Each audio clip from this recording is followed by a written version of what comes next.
Moi, salut les amis, et je suis content pour commencer avec vous. Jeudi à qui c'est lundi 8 avril, pour nous poursuivre avec l'étude École Sabbat, semaine. Moi, je voulais rappeler que semaine ça, nous avons étudié ensemble, étude numéro 2, les fondements de la Genèse. Mais jeudi, on a pris ensemble la question d'Isaac, où est l'agneau? La question d'Isaac, où est l'agneau? Bien avant de commencer, on nous prie. Nous bénissons éternel notre Père et notre Dieu pour ce fait dans la vie, nous pour encore compter fait pour nous. Merci parce que nous avons l'autre opportunité pour nous capables, jeudi, à étudier parole. Nous demandons que nous capable pardonner péché nous. Et bien, nous avons une bonne intelligence, accorder nous la puissance d'en haut, comme ça nous capables de comprendre et mettre en application parole ça. Nous pas mérite au Dieu, non non Jésus nous prions. Amen. Vous avez me remercier, féliciter, encourager pour l'effort que vous consenti jour après jour pour capable étudier la parole de Dieu à travers le guide d'études École du Sabbat. Je m'a rappelé, chaque fois fini étudier, plaisir pas, c'est toujours encourager, partager tout ça avec entourage, qu'on soit capable de faciliter plus de monde, arriver étudier le son École du Sabbat. C'est pourquoi abonner, n'a pas hésiter à faire ça et puis encourager l'autre monde pour faire même genre ensemble avec vous. Et bien c'est maintenant, on n'a pas abordé ensemble étude numéro 2, les fondements de la Genèse. Verset à mémoriser, Jean 1er, verset 29. Le lendemain, il vit Jésus venant à lui. Et il dit, voici l'agneau de Dieu qui ôte le péché du monde. C'est texte à moi avec vous. Pendant toute semaine, nous gagnons pour nous capables.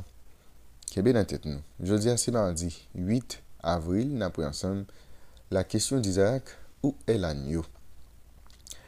Première mention de Moussa en hébreu qui traduit agneau qui c'est dans la Bible, nous avons la même histoire que la première mention de l'amour. Même côté nous avons l'amour été mentionné première fois dans la Bible, c'est la même histoire ça, nous avons parlé de l'agneau, nous avons fait mention de l'agneau. L'agneau est bien sûr un symbole qui est plus persistant que nous jouons dans le livre Apocalypse là. Côté il y a Jésus, l'agneau est plus de 20 fois dans le livre Apocalypse. Une scène qui est plus puissante dans l'Apocalypse, c'est visite de Jean dans la salle du trône de Dieu au chapitre 4 et au chapitre 5. Et bien, nous côté nous jeunes, agneau, il joue un rôle central. Maintenant, nous allons lire plusieurs textes là. Et nous allons lire dans Genèse 22, verset 7 et 8, Exode 12, verset 3 à 13, et puis Apocalypse 5, verset 5 à 10. Comment l'histoire du sacrifice presque réalisé d'Isaac aide-nous à comprendre comment agneau lui-même a été utilisé symboliquement et comment l'histoire ça tout et s'inscrit-elle dans ça Jean lui-même et bien li ouais dans Apocalypse chapitre 5. Eh bien nous aller dans pour Genèse chapitre 22. Nous allons aller dans Genèse 22. Nous allons lire ensemble verset 7 avec verset 8. On nous lit ensemble parole ça. N'a plus pour dans version semeur là. Isaac s'adressa à son père Abraham et lui dit, mon père. Abraham dit, qu'y a-t-il mon fils? Voici le feu et le bois, dit-il, mais où est l'agneau pour l'holocauste? Abraham répondit, mon fils, Dieu pourvoira lui-même à l'agneau pour l'holocauste et ils poursuivirent le chemin tous deux ensemble.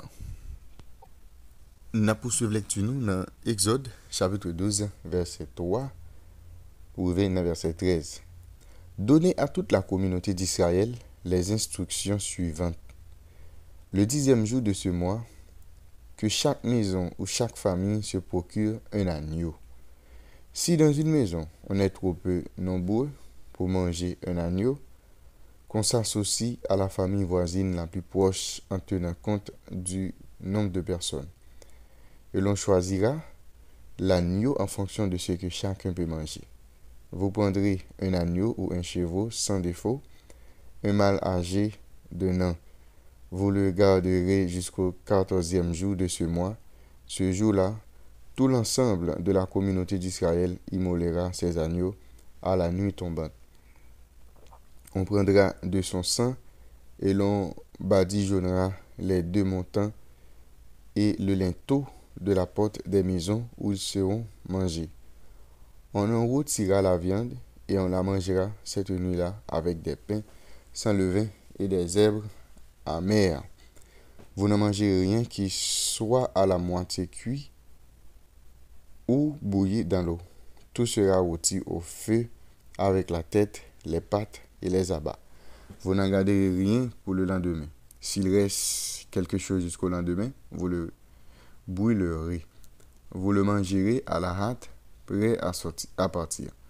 La ceinture nouée au rein, les sandales aux pieds et le bâton à la main, ce sera la Pâque que l'on célébrera en l'honneur de l'Éternel. Je parcourrai l'Égypte cette nuit-là et je frapperai tout premier-né dans le pays, hommes et bêtes, et j'exercerai ainsi mes jugements contre les dieux de l'Égypte. Je suis l'Éternel. Le sang sera pour vous un signe sur les maisons où vous serez. Je verrai le sang, je passerai par-dessus vous. Ainsi, le feu destructeur ne vous atteindra pas lorsque je frapperai l'Égypte.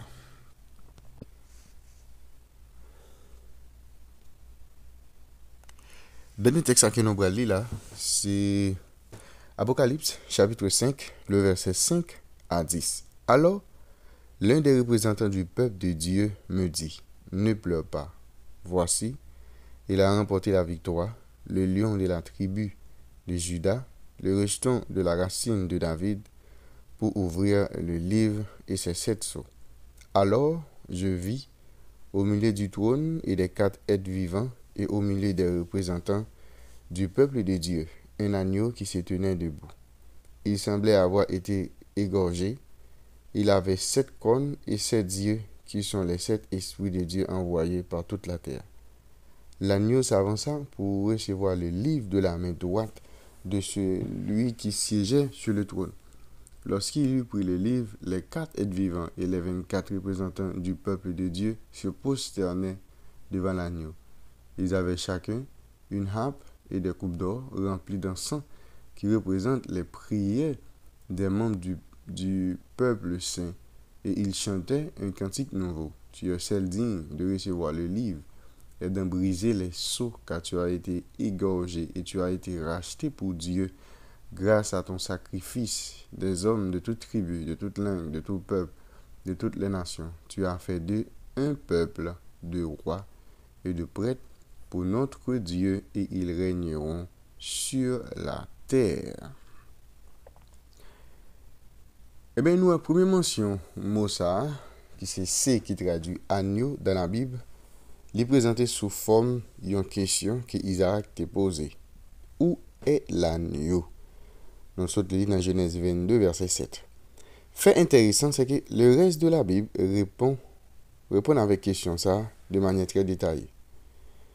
Et les autres 38 livres de l'Ancien Testament répondent avec question Isaac là avec même détail que la première histoire. Un agneau, c'est un instrument par lequel l'humanité pécheresse capable de réconcilier avec le Dieu saint. Et bien dans le livre Exode là, bon Dieu prescrit un sacrifice d'agneau pour capable protéger le peuple de la mort. Et lorsque bon Dieu va frapper les Égyptiens, les premiers d'Égypte, il demandait avec le peuple israélien pour capable faire un sacrifice d'agneau et après sang pour passer dans l'entrepôt. Et bien nous le livre Lévitique là avec livre non blanc, les poursuivent prescription ça.